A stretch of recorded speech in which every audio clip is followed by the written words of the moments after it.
El Saló Tecnologia i Manga de Roses, organitzat per l'Associació Roses Tecnològica amb la col·laboració de l'Ajuntament, ha celebrat la seva segona edició amb un gran èxit de participació. Prop de 2.500 persones van assistir a l'esdeveniment, que va tenir lloc a la pista municipal polivalent de Roses. Hem multiplicat per 2 segur, perquè ahir va haver-hi moltíssima gent i avui esperem més, perquè el diumenge de l'any passat va ser el dia bomba, el dia estrella, i aquesta tarda esperem que sigui el mateix.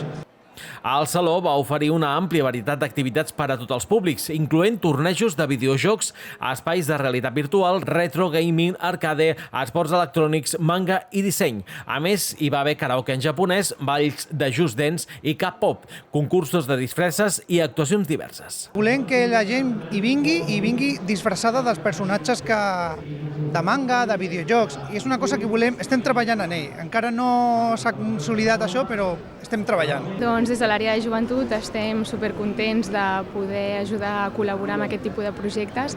La veritat que el grau de participació ha sigut boníssima, la valoració també superpositiva. De cara a l'any que ve miraríem amb el regidor d'Esports de poder buscar una data per poder utilitzar més instal·lacions municipals i poder-ho fer més gran i esperem poder-ho repetir durant molts anys.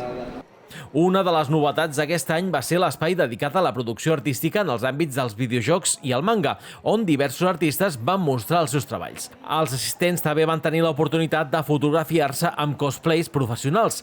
l'Alan Party va ser un dels grans atractius del saló amb tornejos de Fortnite, Call of Duty, entre d'altres. Els guanyadors van rebre vals de compra de la botiga Game.